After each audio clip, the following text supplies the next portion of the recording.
সংবাদ সবাইকে স্বাগত জানাচ্ছি। আমি ফিরোজ তোহা। শুরুতে সংবাদ শিরোনাম জানিয়ে দিব সর্বশেষ গুরুত্বপূর্ণ আপডেট সংবাদ। শুরুতে শিরোনাম। যে কোনো সময় সরকারের পতন হতে পারে। বিএনপির ভাইস চেয়ারম্যান শামসুজ্জামান দুদু বলেছেন, বাংলাদেশ চরম ক্লান্তিকাল অতিক্রম করছে। যে কোনো সময় সরকারের পতন ঘটতে পারে। বর্তমান ফ্যাসিবাদের পতন হতে পারে। এত বড় লুণ্ঠনকারী সরকার বাংলাদেশের ইতিহাসে এর আগে কখনোই ক্ষমতায় আসেনি। এরপর জানিয়ে দিব, ঢেলে সাজানো হচ্ছে বিএনপিকে। ৩ মহানগর এবং যুবদল কমিটি বিলুপ্ত। জানিয়ে দিব, মিন্টুকে গ্রেপ্তারের বিষয়ে যা বললেন কাদের। আওয়ামী লীগের সাধারণ সম্পাদক এবং সড়ক পরিবহন ও সেতুমন্ত্রী ওবায়দুল কাদের বলেছেন, এমপি আনার হত্যা মামলায় ঝিনাইদহ জেলা আওয়ামী লীগের সাধারণ সম্পাদক সাইদুল করিম মিন্টুকে আটকের মাধ্যমে সৎসাহসের পরিচয় দেওয়া হয়েছে। তিনি বলেন, এমন উদাহরণ এরশাদ বা বিএনপির আমলে এদেশে ছিল না।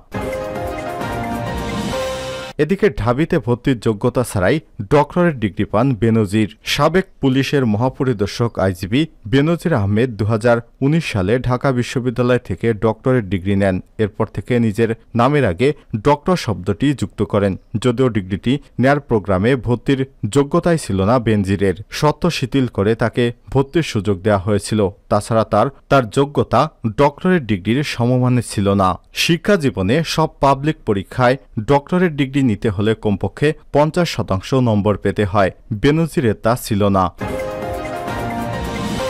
এবং সর্বশেষ জানিয়ে দিব, ত্রাণকর্মীর ছদ্মবেশে মার্কিন ইসরায়েলের গুপ্তচর বৃত্তি। অতঃপর যুক্তরাষ্ট্র ইসরায়েলের হয়ে গুপ্তচর বৃত্তির অভিযোগে বেশ কয়েকজনকে আটক করেছে ইয়েমেনের সশস্ত্র গোষ্ঠী হুথি যোদ্ধারা। তারা বলছে, আটক ব্যক্তিরা মার্কিন ইসরায়েলি নেটওয়ার্কের গুপ্তচর। এ ব্যাপারে তাদের কাছে যথার্থ প্রমাণ রয়েছে। প্রিয় দর্শক, এতক্ষণ শুনছিলেন সংবাদ শিরোনাম, এবারে বিস্তারিত। তবে তার আগে বন্ধুরা, আপনি কোন স্থান থেকে আমাদের সংবাদটি দেখছেন কমেন্ট করে জানিয়ে দিন এই সংবাদ সম্পর্কে আপনার মূল্যবান মতামত। প্রিয় দর্শক, আপনি যদি আমাদের চ্যানেলে নতুন হয়ে থাকেন, ভিডিওটি দেখতে দেখতে চ্যানেলটি সাবস্ক্রাইব করে রাখুন, যাতে করে আমাদের লেটেস্ট আপডেট সংবাদগুলো সবার আগে আপনার কাছে পৌঁছে যায়। এবারে বিস্তারিত।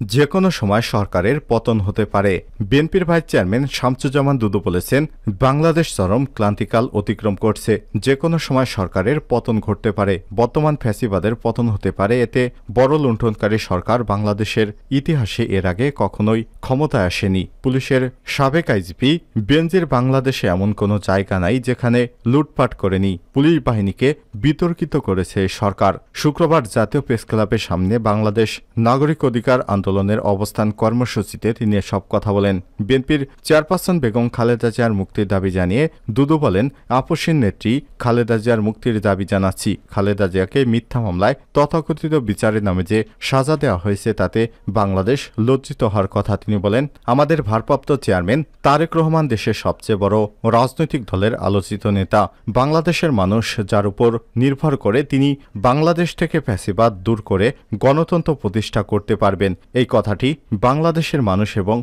দক্ষিণ এশিয়ার মানুষ বিশ্বাস করে। যাকে মিথ্যা মামলায় সাজা দেওয়া হয়েছে সবকিছু প্রত্যাহার করে অর্থাৎ তারেক রহমানকে দেশে আসার ব্যবস্থা করার দাবি জানায়। শামসুজ্জামান দুদু বলেন, গায়ের জোরে তথাকথিত নির্বাচনের মাধ্যমে যে ক্ষমতায় বসে আছে সেই সরকার অবৈধ সরকার। সেই সরকার কখনোই বৈধ হতে পারে না। সেই সরকারকে অবশ্যই পদত্যাগ করতে হবে। কেয়ারটেকার সরকার হাতে ক্ষমতা হস্তান্তর করতে হবে। এছাড়াও বাংলাদেশের যে সংকট তৈরি হয়েছে, সেই সংকটের হাত থেকে মুক্তির কোনো পথ খোলা নেই। আমাদেরকে সেই পথ বের করতে হবে। ঈদের আগে বিএনপির কারাবন্দী নেতাদের মুক্তির দাবি জানিয়ে বক্তারা বলেন, সারা দেশে ঈদের উৎসব চললেও বিএনপির নেতাকর্মীদের পরিবারের মাঝে ঈদের আনন্দ নেই। অনেকে এখনও কারাবন্দী রয়েছেন। ঢাকা মহানগর স্বেচ্ছাসেবক দল দক্ষিণের সভাপতি জহিরুদ্দিন তুহিন অনেকদিন ধরে কারাগারে কষ্টে দিন পার করছেন। পরিবারের একমাত্র উপার্জনকারী ছেলে কারাগারে থাকায় অসুস্থ হয়ে পড়েছে তার বাবা মা। অবুঝ ছেলেমেয়েরা বাবার জন্য কান্নাকাটি করছে। এসব দেখে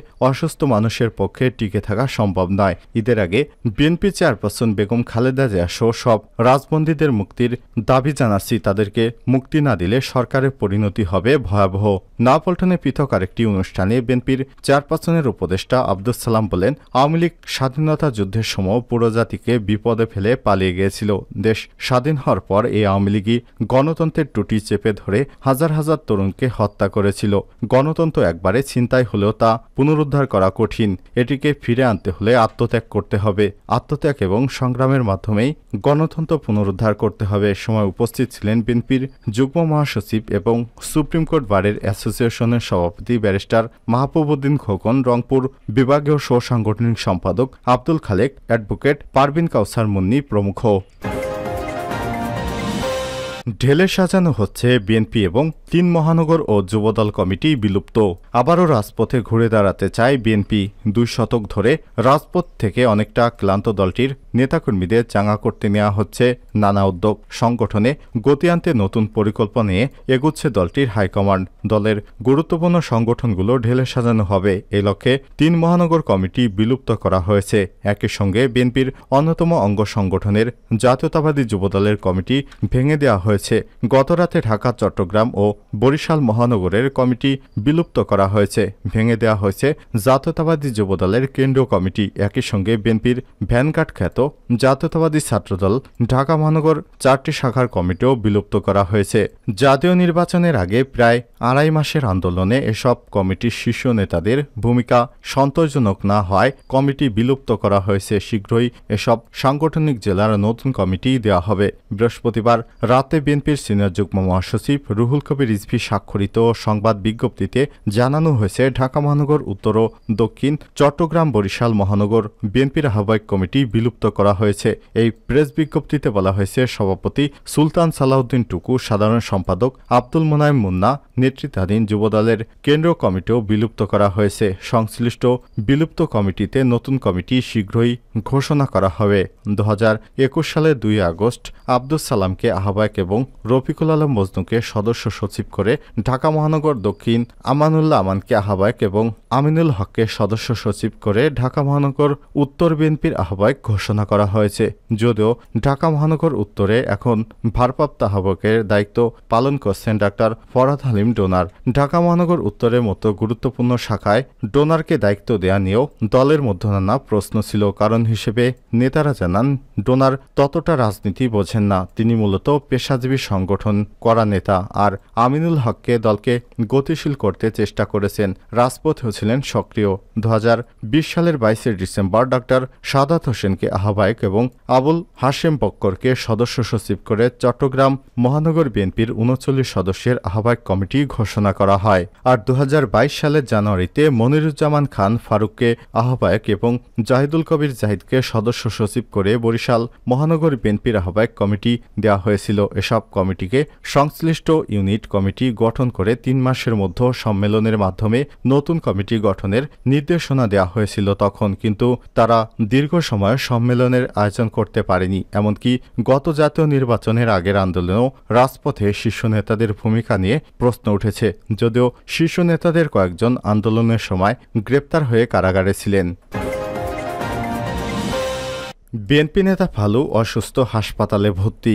সাবেক প্রধানমন্ত্রী বেগম খালেদা জিয়ার সাবেক রাজনৈতিক সচিব এবং বিএনপির সাবেক ভাইস চেয়ারম্যান মোসাদ্দেক আলী ফালু গুরুতর অসুস্থ। তবে তার শারীরিক অবস্থা আগের চেয়ে কিছুটা ভালো। গত 9 জুন তিনি অসুস্থ বোধ করলে তাকে হাসপাতালে ভর্তি করানো হয়। বর্তমানে থাইল্যান্ডের একটি হাসপাতালে তিনি চিকিৎসাধীন। মোসাদ্দেক আলী ফালুর বড় ভাই এবং বেগম খালেদা জিয়ার ব্যক্তিগত ফটোগ্রাফার নুরুদ্দিন আহমেদ নুরুর কাছে জানতে চাইলে শুক্রবার কালবেলাকে বলেন, বর্তমানে তার ছোট ভাই আগের চেয়ে ভালো আছেন। হঠাৎ করে ফালু অসুস্থ হন, পরে তাকে হাসপাতালে ভর্তি করানো হয়। তার মাথা ঘোরায়, বমি হয়, কখনো কখনো অজ্ঞান হয়ে যায়। তবে ফালুর শারীরিক অবস্থা আগের চেয়ে কিছুটা ভালো। ফালুর সুস্থতার জন্য সকলের কাছে দোয়া কামনা করেন নুরুদ্দিন আহমেদ নুরু। পুলিশের সাবেক মহাপরিদর্শক আইজিপি বেনজির আহমেদ 2019 সালে ঢাকা বিশ্ববিদ্যালয় থেকে ডক্টরেট ডিগ্রি নেন। এরপর থেকে নিজের নামের আগে ডক্টর শব্দটি যুক্ত করেন। যদিও ডিগ্রিটি নেয় প্রোগ্রামে ভর্তির যোগ্যতাই ছিল না, তার শর্ত শিথিল করে তাকে ভর্তির সুযোগ দেওয়া হয়েছিল। এছাড়াও তার অভিসন্দ ভর্তি ডক্টরেট ডিগ্রির সমমানের ছিল না। ঢাকা বিশ্ববিদ্যালয়ের ব্যবসা শিক্ষা অনুষদের doctor of business administration DBA programme থেকে বেনজির আহমেদ ডক্টরেট ডিগ্রি নিয়েছেন সেখানে ভর্তির জন্য স্নাতক ডিগ্রি থাকতে হয়। শিক্ষা জীবনের সব পাবলিক পরীক্ষায় কমপক্ষে 50% নম্বর পেতে হয়। বেনজিরের তা ছিল না। বেনজিরের ভর্তির ক্ষেত্রে মৌলিক শর্তগুলো শিথিল করা হয়েছিল। ব্যবসায় শিক্ষা অনুষদের তৎকালীন ডিন অধ্যাপক শিবলি রুবায়েতুল ইসলামের সুপারিশে তিনি ছিলেন বেনজিরের ডক্টরেট প্রোগ্রামের তত্ত্বাবধায়ক। 2020 সালে মে মাসে তিনি Bangladesh securities and exchange commission SEC chairman হন। এখনও সেই পদেই রয়েছেন তিনি। আর ভর্তি ডিগ্রি পাওয়ার সময় বেনজির ছিলেন র্যাবের মহাপরিচালক। ভর্তি শর্ত শিথিলের ক্ষেত্রে বেনজিরের পদ বিবেচনায় নেওয়া হয়েছিল। ঢাকা বিশ্ববিদ্যালয়ের ব্যবসা প্রশাসন ইনস্টিটিউটে IBA আগে থেকে doctor of business administration DBA programme চালু ছিল। ব্যবসায় শিক্ষা অনুষদ এই প্রোগ্রাম চালুর অনুমোদন পায় 2013 সালের সেপ্টেম্বরে।